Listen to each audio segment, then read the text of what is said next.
The last human child born on Earth was named Arya. She was 7 years old when the sky turned dark. Not the natural dark of night, but the kind of dark that comes when something massive blocks out the sun. Something that was never supposed to be there. She remembered standing in her backyard, looking up, and seeing the underside of a ship so large it had its own weather system. Clouds formed against its hull. Lightning crackled between its engines. Her mother pulled her inside without saying a word. That was the last memory Arya had of Earth. The Galactic Council had voted on a Tuesday. Not that they knew what Tuesday was. Not that they cared. 50 worlds. 1,000 representatives. 1 vote. The result was displayed in every language the galaxy spoke. Resolution 7741. Earth to be classified as unoccupied resource territory. The vote was 47-3. Ambassador Drakal of the Vorath Empire had smiled when the result came through. He had been the one to propose it. He had spent 3 years carefully building the case. Gathering evidence. Showing the council footage of human wars. Human poverty. Human cruelty to their own kind. He had made it easy for them to look at humanity and see nothing worth saving. What he had not shown them was everything else. He had not shown them the hospitals humans built in war zones. The scientists who worked their entire lives on cures they would never live to see used. The parents who ran into burning buildings for children who were not their own. The soldiers who threw themselves onto grenades to save the person standing next to them. He had not shown them any of that because it did not fit the story he was telling. And the council had believed the story. Because it was easier. The Vorath fleet arrived at Earth 30 days after the vote. Commander Verith stood on the bridge of his flagship and looked at the blue planet below and felt nothing in particular. It was a job. A clean one. The humans had no faster than light travel. No energy shields. No weapons that could scratch Vorath hull plating. He gave them the standard warning. 72 hours to surrender. Then he sat back and waited for the begging to begin. It never did. On the ground, in a bunker buried 4 kilometers beneath a mountain range that did not appear on any public map, General Yora Santos stood in front of a wall covered in screens and said 3 words to the 200 people behind her. They just arrived. Nobody panicked. Nobody cried. Nobody ran. They had been preparing for this for 11 years. Not because they had known the Vorath specifically were coming.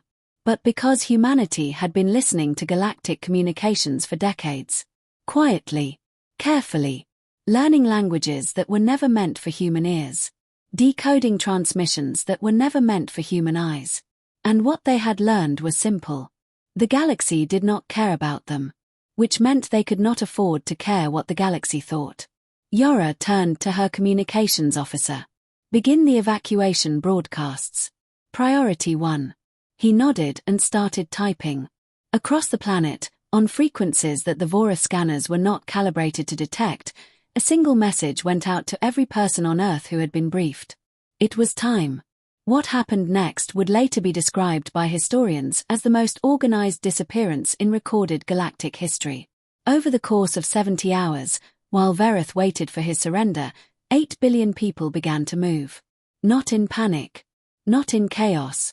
With the quiet efficiency of a species that had rehearsed this exact scenario 412 times over 11 years. Underground transit systems that the Vorath scanners read as abandoned infrastructure carried millions to deep bunker complexes. Ships that appeared to be cargo freighters on all Vorath sensors slipped out of orbit in small groups, using the electromagnetic shadow of Earth's own moon as cover. Families moved through tunnels that connected city to city. Children were carried. The elderly were helped. Nobody was left behind. Nobody. That had been the first rule Yora had written when she took command of the evacuation project. We do not leave anyone behind. Not one person. Not one child. Not one grandmother who cannot walk. We find a way or we do not go. It had taken 3 extra years of planning to make it work. It was worth every day.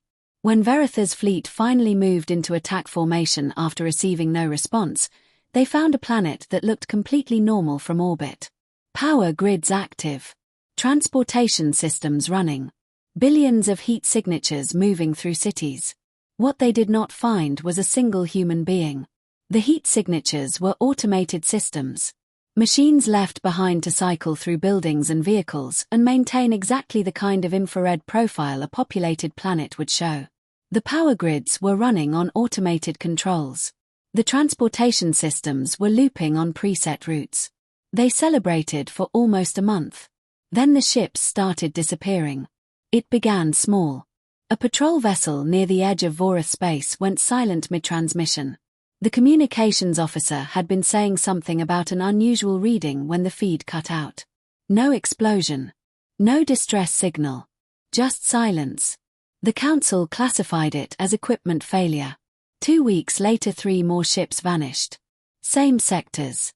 Same silence. The council classified those as navigation errors. A month after that the number was 11.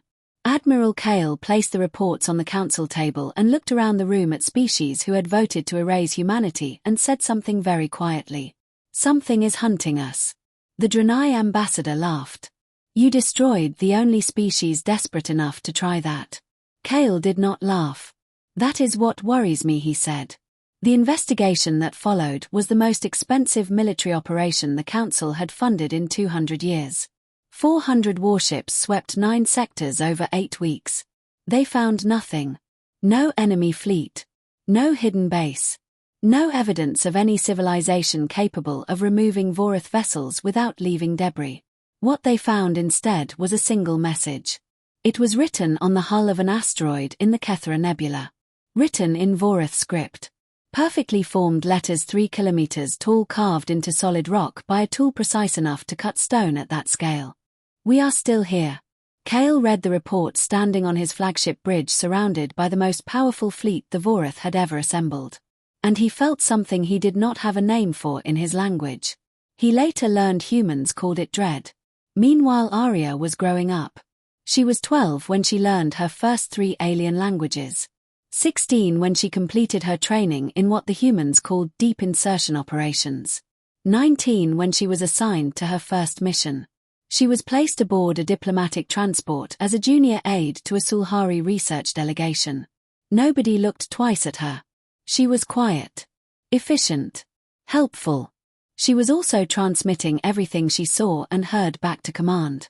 She was not alone. Across 11 star systems, 438 humans were living exactly the same kind of life. Some as aides. Some as maintenance workers. Some as researchers. Some as traders. They had been placed carefully, patiently, over years. They had access to military schedules, council meeting transcripts, defense network codes, fleet movement data. They had been in position for a long time. They were very patient people. The council convened an emergency session 14 months after the ships started disappearing. Every species sent their highest representatives. The chamber was packed for the first time in decades. Dracal sat in his chair and said nothing. He had not said much of anything since he received the report about the carved asteroid. The Vorith military commander placed the total loss count on the display. 163 vessels. Over 14 months. Across 11 sectors. With no enemy ever seen. No battle ever fought. No warning ever given. 163 ships simply gone. The Sulhari ambassador stood. This is statistically impossible without a coordinated military force of significant size operating throughout our territory. We should have detected them. Our sensors. Kale interrupted her quietly. Your sensors detected exactly what they were meant to detect, he said. Nothing. The chamber went very still. A species that can make 8 billion people disappear from a planet without our scanners noticing, he continued, can certainly make a few hundred individuals invisible within our own systems.